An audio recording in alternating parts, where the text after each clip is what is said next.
아름다운 분들 다시 만나니 제 에너지가 벌써 와, 막 쌓이는데요. 감사해요. 제가 잠시만 준비 좀 할게요.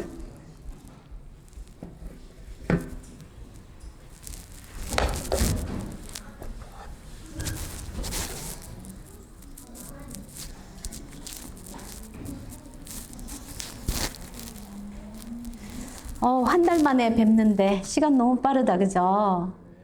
시간 빠르다고 생각하나요, 어린이들도? 그렇다고 하네요. 어떤 분이 그러시더라고요. 40대는 40km로 달리는 그 자동차 안에 살아가는 게 삶이라고 하더라고요. 저희 남편은 지금 이제 60이 돼 가는데 60km로 달리고 계시고, 우리 권사님이세요, 어머님? 예, 몇 킬로 달리고 계세요? 좀, 죄송합니다. 제가 너무, 네, 20km로 달리고 계신다고 합니다. 네. 잘 지내셨나요? 올 때 어떤 마음으로 교회 오셨어요? 우리 날씨가 너무 좋아가지고, 그죠? 야외 예배 가야 되는 상황인데, 이렇게 교회에 왔어요. 교회 오기 싫었는데 오신 분 혹시 계세요? 교회 오기 싫었는데 왔어요. 저 하는 분 계세요?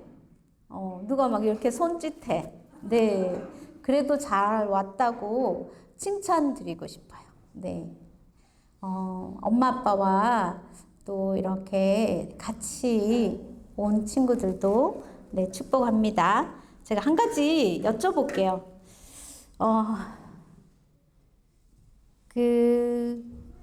오늘 마음의 날씨는 좀 어떤지 궁금해요. 마음의 날씨가 뭘까요? 마음의 날씨가, 제 마음의 날씨는 화창합니다. 화창하다라는 거는, 편안하고, 좀 맑은 것 같아요. 제 마음이. 좀 맑고, 또 어떻게 표현하면, 친정에 온 것 같아요.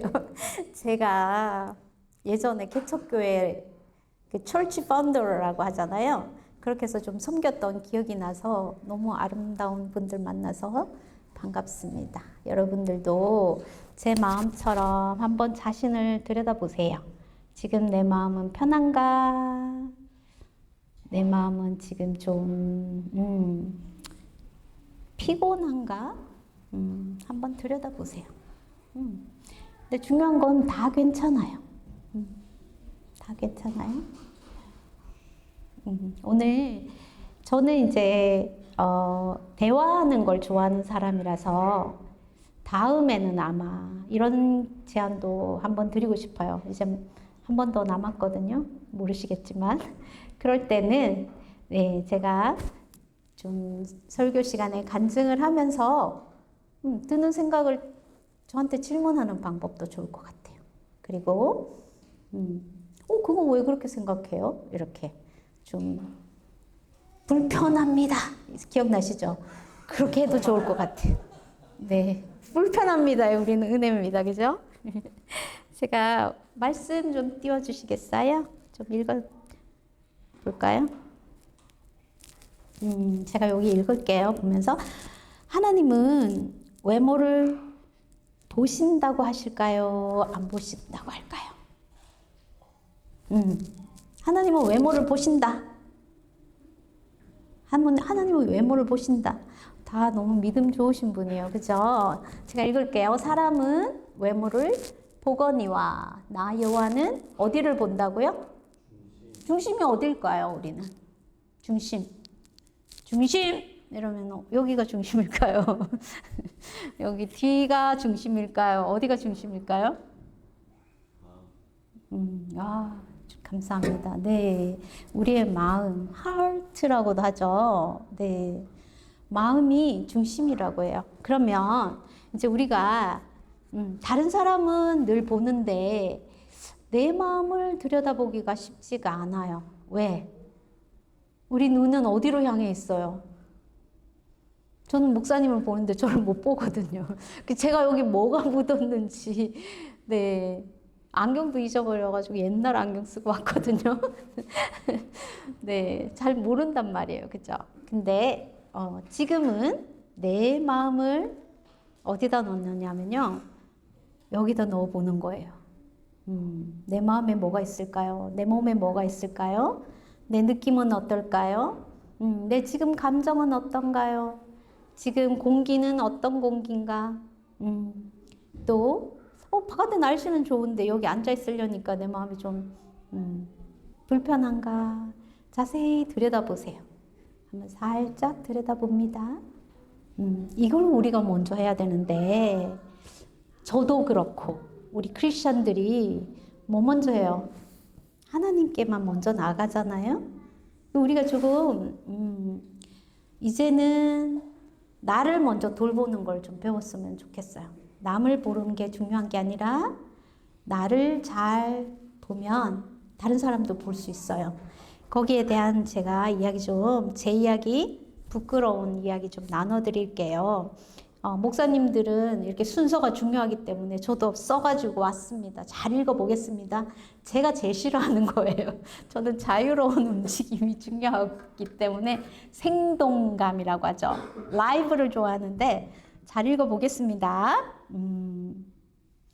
하나님은 헌신이라는 우리의 겉모습을 넘어서 우리 마음 깊은 곳에 감정과 욕구의 밑바닥을 보고 계세요.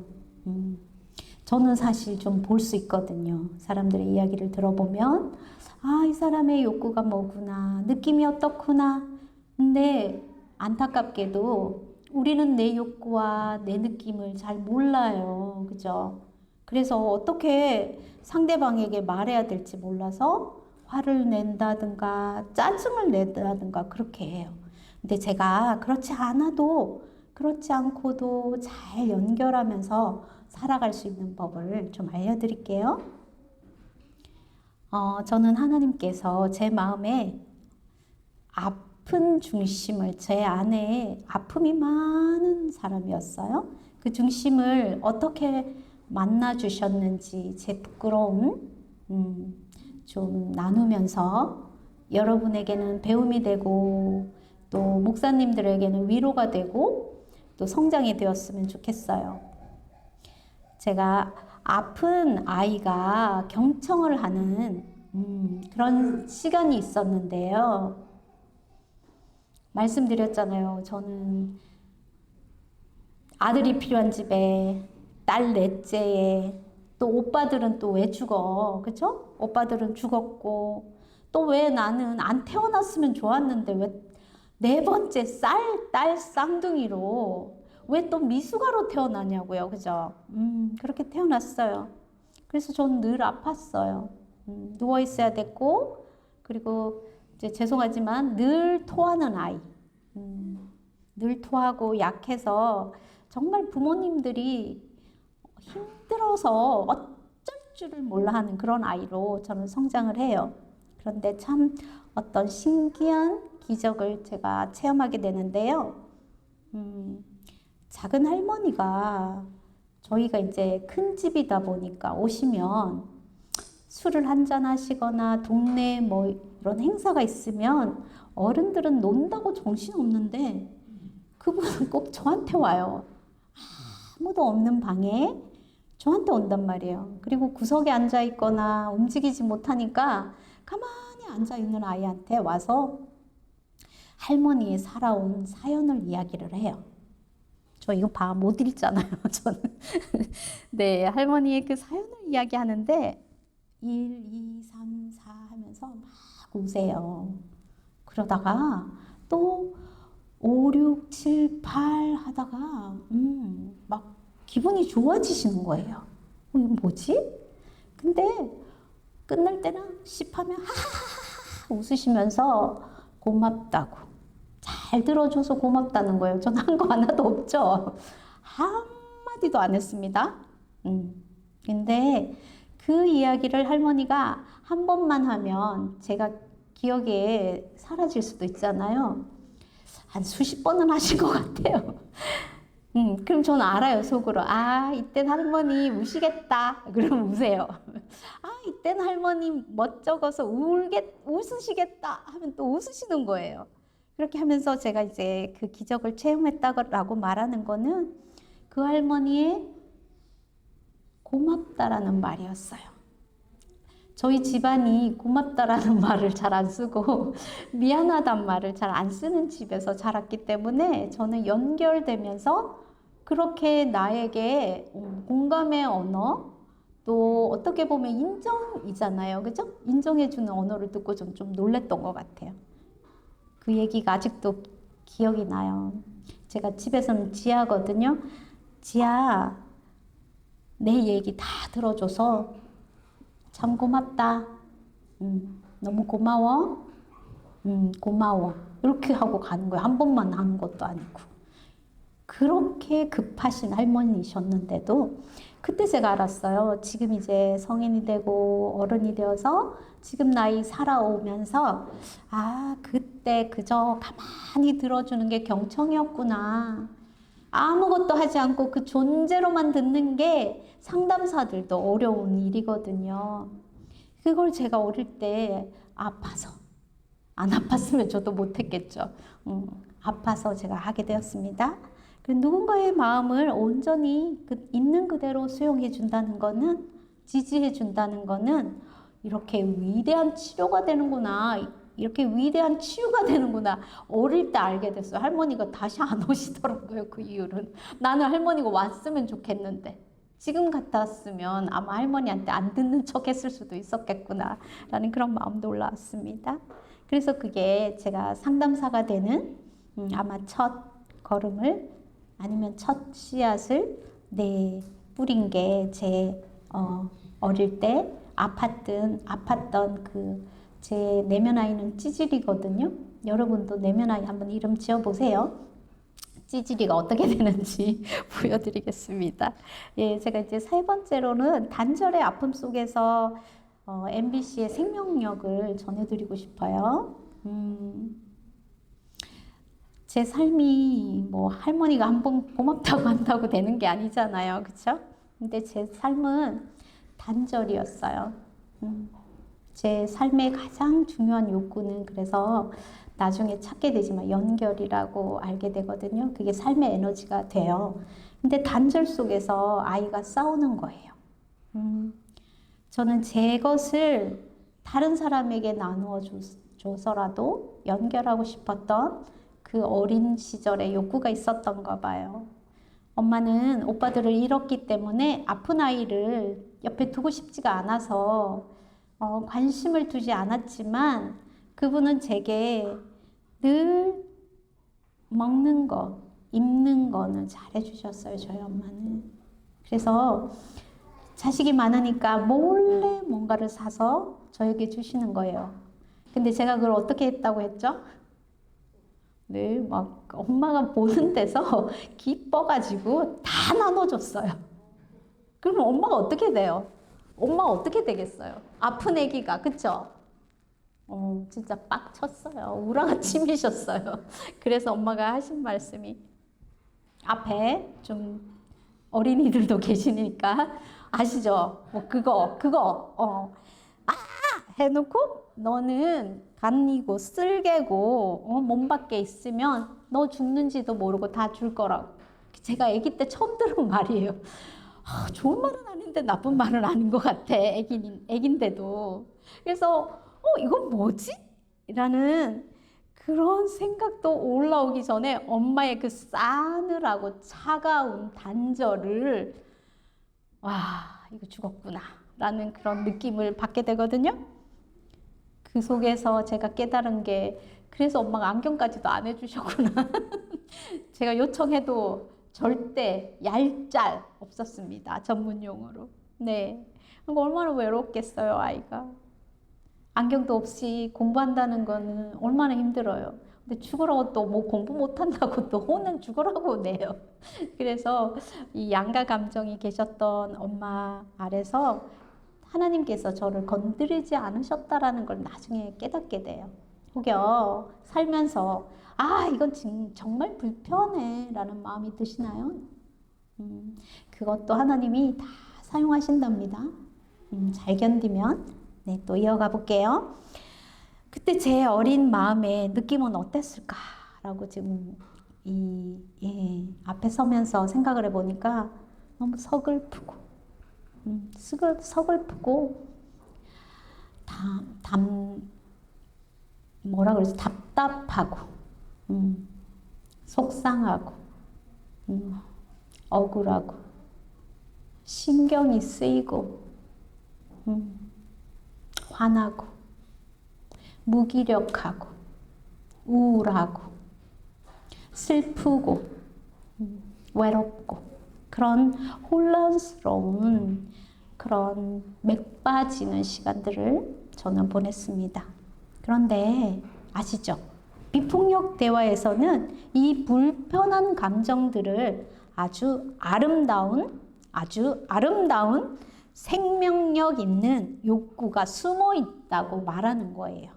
그래서 제가 이 자리에 서게 된 거예요. 또 이어가 볼게요. 저희 집은 늘 다툼이 있는 집이었어요. 근데 저는 그런 가정에서 자라서 평화가 제일 중요한 사람이에요. 평화, 안전, 그리고 상호성 같은, 그죠? 공동체, 소속감, 지지, 공감, 소통, 이런 아주 화합하고 이런 욕구가 저는 너무나도 간절했기 때문에 교회에서 이제 계속 살아가게 돼요. 누군가 소통하고 공감하면 기분이 어떠세요? 에너지가 얻어지시나요? 저도 그런 사람이었어요. 근데 일방통행, 저희 엄마처럼 단절을 해버리면 저는 살자였어요. 살자. 아시죠? 네. 그 살자도 좀 많이 묵상하고 트라이도 좀 해보고 그랬던 사람입니다. 근데 일방통행을 하다 보니까 상호성에 대한 더 욕구가 커졌던 거죠. 그리고 협력에 대한 거 말씀드렸지만 우리가 함께라는, 그쵸? 조화, 그런 욕구가 많이 올라왔었어요. 무엇보다 나라는 존재감이 없잖아요. 그죠? 존재감에 대한 욕구, 존재감의 욕구도 엄청 올라왔고, 저는 이제 돈이 나쁘다 보니까 배우고는 싶은데 성장은 하고 싶은데 거기에서도 많은 걸림돌이 있어서 지금까지 공부하고 있습니다. 저희 남편은 박사 3개는 땄다고 한 번도 공부한 걸 놓은 적이 없어요, 저는. 근데 많은 상담 기법들을 공부했지만 제가 나누고 싶은 이 비폭력 대화는 모두에게, 어린아이부터 장년에 이르기까지 꼭 필요한, 특히 우리 교회 안에 룰이 있어야 되잖아요. 소통 방식이 있어야 되잖아요. 그걸 아주 심도 있게 자세히 알려주는 거라고 저는 확신합니다. 근데 저희 엄마는 생각해보면 말투는 거칠고 저를 좀 많이 아프게 하고 힘들게 하셨지만 그분의 그 연약한 그 성품 안에는 그분에 대한 욕구도 있잖아요. 그죠? 그래서 비폭력의 능력은 내 욕구만이 아니라 상대의 욕구도 돌아볼 수 있게 돼요. 그리고 궁금증을 가지고 그 사람에 대해서 추측해보는, 감정을 추측해보는 것도 너무나도 신기한, 또 어떻게 보면 모험이 될 수 있답니다. 그래서 저는 저희 엄마가 제 욕구가 다치지 않도록 하나님이 주신 거잖아요. 우리 어린아이들 다 가지고 있거든요. 우리가 살면서 우리가 잃어버려서 그렇지. 말씀드렸지만 우리는 복식호흡하는 것도 잃어버려요. 그죠? 걷는 것도 심지어 잃어버리고 그 포스를 이렇게 서야 되는데 우리는, 저도 그러거든요. 이러고 살잖아요. 그죠? 우리는 자꾸 잃어버려요. 그죠? 왜냐면 삶에 생존하느라 투쟁하느라, 그쵸? 그렇지만 다시 말씀드리지만 저희 엄마를 통해서 하나님이 제게 주신 게 얼마나 큰 은혜라는 걸 이 나이에 깨닫게 됩니다. 그래서 제가 전하고 싶은 거는 일찍 깨달으세요 라는 나팔수가 되어 드리고 싶은 거예요. 그리고 하나님은 우리를 그저 모든 것을 합력하여 선을 이루시는 분이심을 믿습니까? 믿습니까? 네, 예, 믿어보세요. 그분 생각보다 괜찮은 분이세요. 뭐 좀 열받을 때도 있으시겠지만 그분 답답하게 하죠. 네, 그래서 그분 믿어봐도 됩니다. 그리고 네 번째는 우리 말씀대로 한번 읽어볼게요. 어찌하여 형제의 눈 속에 있는 티는 보고 내 눈에 있는 들보는 보지 못하느냐라고 마태복음 7장 3절에 말해요. 저는 어릴 때 이걸 잘못 해석했던 것 같아요.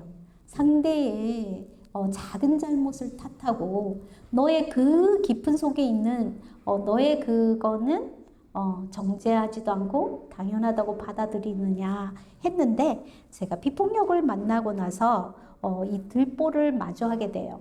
네 번째인데요. 고통이 에너지가 되는 그 원리에 대해서 좀 나눌게요. 건강한 정서적 거리를 잘 두고 계신가요? 경계를 잘 세우시나요? 좀 괜찮은 가정에서 자라신 분들은 그 경계가 좀 분명하죠. 근데 저는 경계를 못 배웠잖아요. 그래서 좀 너무 많이 주려고 하다가 문제가 되는 경우가 있거든요. 왜냐하면 상대는 그런 사람을 못 만나봤으니까 제가 공격한다고도 들을 수 있겠죠. 그렇죠? 이것도 한번 나눠볼게요. 저는 텅 빈 욕구를 타인에게서 채우려고 했었어요. 여러분들은 어떠세요? 한번 생각해 보세요. 그래서 타인의 눈에 있는 그 티를 빼주려고 내 들보는 보지도 못하고 열심히 쫓아다녔죠. 한 30년, 40년 뭐 넘게 그렇게 다닌 것 같아요. 근데 저희 남편이 시리아 난민들을 섬길 수 있게 도와줬거든요. 제가 아플 때. 그 정도면 무슨 말인지 아시겠죠? 저는 누구를 돕지 않으면 에너지가 생기지가 않아가지고 아픈 여자를 봉사하라고 그렇게까지 해준 남편이었거든요. 근데 선교지 다니면서 아들에게 본이 되어야겠다고 남편은 빚을 내가지고 진짜 대단한 가정이죠. 네, 그렇게 해서 저희는 살았거든요. 근데 정작 제 눈에 있는 들보는 못 봤던 거예요. 타인에게서 내 욕구를 채우려고 했고 타인에게서 연결되고 싶었고 근데 정작 저는 제 자신은 연결하지 못했던 거예요. 네, 말씀드렸듯이 2013년 2월 28일 날 교통사고가 나고 병원에 실려가서 그 고통 속에 있는데 저는 빅터 프랭클의 삶이 기억이 나서 그렇게 좀 살아가기로 병원에서 그래서 욥기를 늘 읽으면서 네, 병원 놀이도 괜찮거든요. 병원 놀이 혹시 안 하셨으면 좋겠지만 병원 놀이 주변에서 하시면 그냥 역할이다 라고 잘 하시면 돼요. 그때 이제 힘드시면 저한테 연락하세요. 저는 고통이 어떻게 에너지를 되는지 물어보고 싶어요. 여러분들께. 고통이 에너지가 된 적 있으세요? 고통이 에너지가 된 적이 있으세요? 한번 자문해 보세요. 고통은 의미를 찾는 순간 우리를 살리는 동력이 돼요. 고통은 의미를 찾는 순간 나를 살리는 힘이 돼요. 저는 이 고통을 배움과 성장의 기회로 받아들였어요. 수용했어요. 그래서 고린도후서 12장 9절에 보면 주님은 사도 바울에게 말씀하셨어요. 너의 은혜가 내게 족하다. 네 은혜가 네게 족하다. 이는 내 능력이 어디서 나온다고요? 약한 데서 온전하여짐이라. 이해가 되세요? 저는 좀 이해가 돼요. 저는 좀 이해가 돼요. 저같이 약한 자를 하나님이 사용하시는 거 보면 조금 많이는 아니죠. 조금 이왕이면 능력 좀 주시고 그죠? 막 사용하면 얼마나 좋아요. 그죠? 조금 이해해요. 근데 제 내면 아이가 찌질이라고 했잖아요. 저 찌질하고 약한 저를 나조차 외면했던 내 자신이 외면했던 나의 고통을 있는 그대로 들여다보기 시작하게 하나님께서 은혜를 주셨어요. 비로소 예수님의 능력이 제 안에서 치유의 은혜로, 치유의 에너지로 폭발하는 경험을 하게 됩니다. 남만 돕다가, 그죠? 그 갇혀 있잖아요. 제가 병원이긴 하지만 감옥이잖아요. 그 속에서 온전하게 제가 저를 만날 수 있도록 하나님이 인도해 주신 거예요. 간호사가 도와주고, 제가 저를 잘 못 보고 있으니까, 너 먼저 챙겨야지, 이런 얘기. 그럼 저는 늘 셀피쉬 이랬거든요. 이기적이야 이랬거든요. 근데 그게 아니고, 그걸 나중에 수용하게 돼요. 받아들이게 돼요. 5번째는 저는 멈춤과 성찰인데요. 상대를 향한 비난을 거두면 그 내가 보이거든요. 그렇죠? 저도 엄마한테 그 고통 받은 거 뭐 또 섬기다 보면 아시죠? 무슨 장로님한테, 무슨 목사님한테, 무슨 집사님한테, 권사님한테 그런 마음들이 막 계속 있잖아요. 가셔야 되는데 이분이 안 가시잖아요. 그렇죠? 이런 부분들도 하나님께서 멈추고 상대를 생각하는 비난이라는 판단이라는 것으로 향해 있던 그 죽어가는 나를 하나님이 저를 보게 하셨어요. 사실 목사님들 오늘 이 자리에서 한번 제가 고백드린다면 제가 마음이 조급했거든요. 빨리 많이 주고 싶은 거예요. 빨리 막 어떻게 하면 6번밖에 아니래요. 어머 세상에 이런 세션이 상담 1대1도 이 6번은 해본 적이 없어요 저는. 예, 그러니까 그냥 일반 교회나 공동체에서 해달라는 대로 그냥 해주고 끝내면 되는데 이 교회는 제가 왜 이 마음이 오는지 제가 브레이크가 없거든요. 그래서 막 급했어요. 빨리 주려고. 근데 이제 한번 묵상하게 된 거예요. 하나님이 너는 어때? 라고 묻는데 제가 급했어요. 이렇게 나오더라고요. 급했어요. 네. 그러면 나는 어떨 것 같니? 라고 하시길래 하나님 영광 받으셔야죠. 그래서 제가 간증을 잘 안 해요. 근데 간증을 좀 하겠습니다. 라고. 급하니까 빨리 작업해야 되는데. 그쵸? 그렇지만 하나님께서 또 다른 마음을 주시더라고요. 여러분들도 안심하시고 저를 좀 믿고 따라주시면 감사하겠어요. 저는 평생 주는 사람이었잖아요. 그런 관성이 있어서 하나라도 더 빨리 주고 더 안겨주려고 하니까 여러분들이 저를 사용하시면 됩니다. 엑셀을 제가 많이 밟을 때가 있어요. 그럴 때 꼭 하나님은 상대를 통해서 트리거를 주세요. 그러면 저를 봅니다. 우리 보통 어디로 가요? 그 사람 손짓 하잖아요. 근데 이게 성찰이에요. 내가 급했나? 그 사람의 속도를 못 맞췄나? 그분이 그 아우성 뒤에는 어떤 욕구가 있었을까? 이렇게 들여다보는 거예요. 그러면 좀 기다려야죠. 우리가 급하지만 좀 기다리는 거예요. 그분의 속도에 맞춰서. 그분이 원할 때. 그게 깨달아지면 평화가 찾아옵니다. 사모하시는 분들은 꼭 기억해 주셨으면 좋겠어요. 전 말씀드렸듯이 하나님이 왜 나를 이 자리에 오셨을까라고 말씀드렸잖아요. 왜 이 자리로 부르셨을까? 내 욕구도 살피지 못했고 하나님의 그 뜻도 여쭤보지 못한 채 나는 서둘렀구나. 또 이 열정 어떡하지? 나는 브레이크가 없어. 이건 자칼인이거든요. 자칼인을 했던 거예요. 그래서 또 일상에서 어떤 분이 내 말이 안 들린다고 아우성을 칠다면 내가 불편하게 해드렸구나.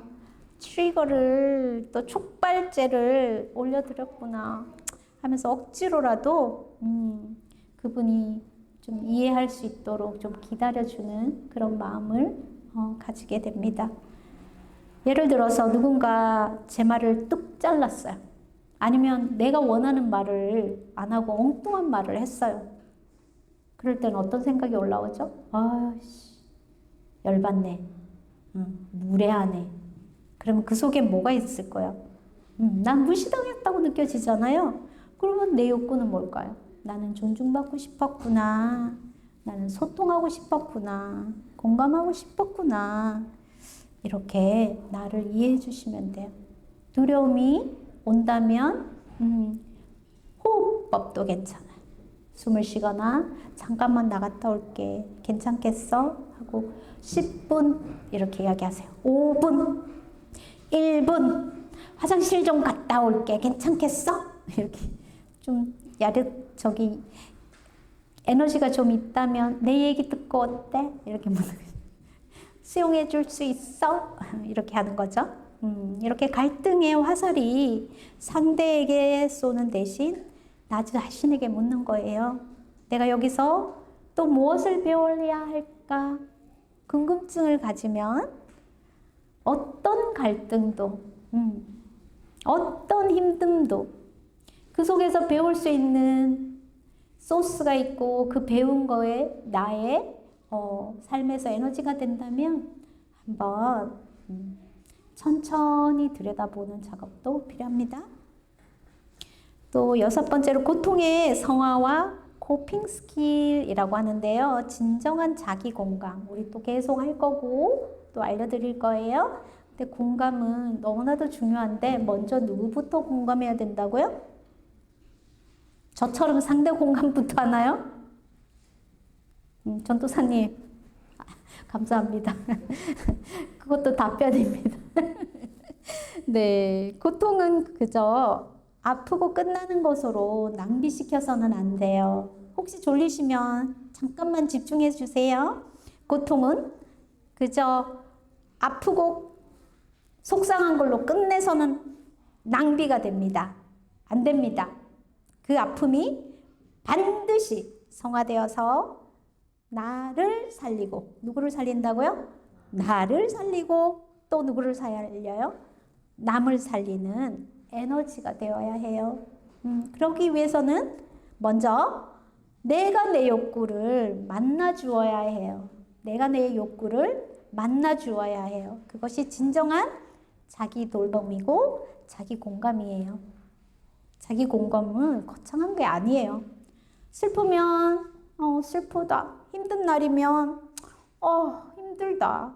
이렇게 말해주고 내가 휴식하고 싶구나. 내가 쉬고 싶구나. 내가 평안하고 싶구나. 내가 평화롭고 싶구나. 이렇게 이야기해주고 휴식의 욕구가 필요하구나 하면서 나한테 요청하는 거예요. 밥 한번 먹자. 오늘은 조금 비싼 거 이렇게 해서 애도해 주시면 돼요. 축하도 똑같아요. 축하도 밥을 한 번 더 꼭꼭 씹어서 아니면은 아이스크림 오늘은 안 되는데 그래 오늘은 아이스크림이다 이렇게 의식하면서 먹는 거예요. 예전에는 그냥 먹었어요. 그죠? 푸드 명상도 있거든요. 푸드 테라피도 있거든요. 펫 테라피 있는 거 아시죠? 강아지 테라피도 있고 그리고 우는 것도 테라피예요. 웃는 것도 테라피예요. 근데 울면서 웃어 보신 적 있으세요? 있으신 말씀해 주세요. 전 종종 있어요. 저희 이제 그룹들이 있기 때문에 선생님들과의 이런 그룹들이 있거든요. 그럴 때 울다 웃다 웃다 울다 그래요. 근데 내가 좀 힘들 때 꼭 코핑 스킬을 알아야 돼요. 코핑 스킬. 스트레스 이완하는 거. 지금 막 하품하신 분도 계시거든요. 그렇게 이게 스트레스 이완하는 거예요. 괜찮아요. 그리고 복식호흡법, 제가 계속 말씀드릴 거예요. 이거는 우리가 자율신경계가 항진되면 스트레스를 받거든요. 그래서 그것들을 좀 내리게 하려면 부교감 신경을 항진시키는 거는 호흡법이에요. 우리 자율신경계는 우리가 할 수 있는 게 하나도 없어요. 자기가 알아서 펌프질을 하고, 그죠? 자기가 알아서 해독하고, 뭐 자기가 알아서 그렇게 하잖아요. 우리 몸이. 나도 모르게. 그렇지만 호흡은 내가 조절할 수도 있다라는 거 꼭 기억해 주세요. 그리고 내가 무엇을 할 때 스트레스가 풀리는지 좀 배우셔야 돼요. 내가 뭘 할 때 풀리나? 바깥에 가면 풀려요. 어떤 분은 쇼핑하면 풀려요. 이렇게 하시고, 어떤 분은 또 산책, 가족과 함께 하는 거, 영화 보는 거, 음악 듣는 거, 책 읽는 거, 카페 가는 거, 친구 만나서 수다 떠는 거, 그냥 누워서 자는 거, 쉬는 거, 혼자 있는 거. 저희 남편은 혼자 있는 게 쉬는 거거든요. 그래서 저분은 어제도 그 비 오는 아침 보셨어요? 아침에 비 엄청 왔잖아요. 추웠죠? 네, 혼자서 하루 종일 새벽부터 가서 낚시를 하고 오시면서 오늘 날씨를 보시더니 이 햇살 너무 미워 이러더라고요. 제가 좀 순화한 거예요. 네, 또 넘어갈게요. 내가 코핑 스킬이 생기면 스트레스 이완법을 알면 상대를 찌르는 걸 좀 덜하게 돼요. 나를 지키면서 소통하는 게 그런 방법을 알게 돼요. 그리고 7번째 이제 마지막입니다. 나의 욕구 나누기라고 하는데요. 오늘 제 부끄러운 아픈 삶을 이야기를 하면서 여러분들에게 나눴는데요. 제가 정말로 충족하고 싶은 욕구는 미리 들여다봤어요. 그랬더니 그것은 바로 저는 진솔함이 너무 중요하다고 생각하는 사람이거든요. 우리가 진솔하지 못해요. 특히 나한테. lie, white lie, 그죠? 그런 거 있잖아요. 그런 거 모르시면 정말 대단하시고요. 네, 예. 그렇게도 그건 나를 속이는 거거든요. 상대도 속이지만, 상대가 좀 편하게 하기 위해서 나를 속이는 거예요. 그런 것들은 우리가 진솔하지 않는 거예요. 진실한 연결, 우리가 지금 여기 있듯이 하나님과 여러분들이 진실하게 연결되듯이 또 여기 안에서 우리가 연민의 마음으로 또 이렇게 하나 되는 거고, 영성, 그렇죠? 크리스찬이니까 우리는 그리스도인으로서 그래 주 안에서 영적으로 교제하는 거잖아요. 이게 연결이라고 해요. 예수님은 사랑의 띠로 하나가 되라고 말씀하시잖아요. 그게 또 연결이에요. 연결이 얼마나 중요한지 몰라요. 연결이 되지 않으면 그 다음에 내가 너무 급발진하거나 내가 너무 달리거나 뭐 하면 이제 이게 욕구가 부딪히는 거거든요. 그래서 연결이 항상 먼저 해야 되는데, 그러면 자기 성찰부터 해야 돼요. 나는 지금 어떤가? 자기 공감일 수도 있죠. 꼭 그렇게 하시고요. 그리고 또 제가 욕구 충족하고 싶었던 거는 제 상처를 나눠서 뭐 잘난 게 있겠어요? 그렇지만 성장과 기여를 하고 싶어요. 성장과 기여를 하고 싶었고요. 그리고 오늘 저의 마음을 나누면서 하나님이 나에게 여러분들을 위로하라고도 하시는구나 라는 마음이 올라와요. 그래서 누구나 제가 지난번에도 말씀드렸지만 저한테 연락하세요. 저를 마음껏 사용하셔도 됩니다. 제가 오늘 여기까지 나누고 우리 또 달려야 되잖아요. 달리는 거 좋아하는 사람이니까. 오늘은 막 아예 베이직으로 가지고 와서 걱정 마세요. 많이 빨리 막 했는데 내려놓자. 처음부터. 그래서 비폭력에서 쓰는 용어들을 먼저 알려드려야겠다. 제가 공부 많이 했습니다. 이 모르는 분들은 어떻게 하면 알지 했더니 공부 잘하신 분들은 아시죠. 그 용어를 먼저 알면, 그쵸? 사모님 맞죠? 그 용어를 먼저 알면 다음을 좀 알기가 쉽겠죠. 그래서 영어 공부를 하겠습니다. 근데 제가 또 여기에서 안전했으면 좋겠고요. 모두가 평화로웠으면 좋겠다는 욕구도 있습니다. 그리고 서로를 비난하지 않고 우리의 마음에 있는 들보, 우리 안에는 다 같이 살아오면서 생존하느라 우리 안에 아픔들이 있잖아요. 그것만 들여다보는 시간이 됐으면 좋겠어요. 상대가 아니라 이제는 나를 좀 돌보자. 이제는 그만 돌보자. 나 먼저 돌보자. 이렇게 들여다보시면 좋겠고요. 그리고 내 안에 아픔이 직면될 때가 있어요. 그래서 안전이 필요할 수도 있거든요. 그러면 안 나누셔도 돼요. 나누는 게 중요한 게 아니라 안 나누셔도 되고, 오늘은 가볍게 갈 거니까 염려 뚝 넣으시고요. 상담 필요합니다 하면 저희가 준비해 온 게 있어요. 그것도 또 안내해 드릴게요. 기도하고 우리 또 다시 비폭력의 세계로 들어가 보겠습니다. 기도합니다. 하나님, 서로를 향한 비난의 들보를 거두고 내 안에 아픔을 직면할 수 있는 시간 될 수 있도록 우리에게 이 시간을 허락하여 주셔서 감사합니다. 하나님께서는 예수님을 보내셔서 이 땅에서 고통을 이기고 성화하게 하신, 부활하게 하신 그 주님을 우리가 믿고 있는데, 우리는 이 고통을 성화하기가 너무나도 어렵고 생명을 살리는 에너지가 떨어져서 상대방을 피하고 상대방에게 손가락을 하나님 우리가 향합니다. 우리의 마음에 깊이 하나님을 사랑하고 이해할 수 있는 방법을 비폭력으로 알게 해주셔서 감사합니다.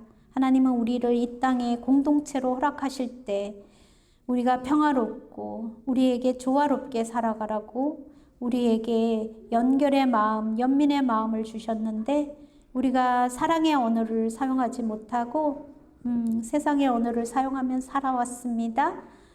하나님, 이제 예수님의 그 따뜻한 마음을 닮아가는 우리가 언어들을 배울 수 있게 하여 주셔서 우리 아이들에게는, 우리 자녀들에게는 우리가 가졌던 이 쓴뿌리가 전달되지 않도록 하나님, 특별히 성장하는 자녀가 있으신 부모님들을 지켜주시고 붙잡아 주시옵소서.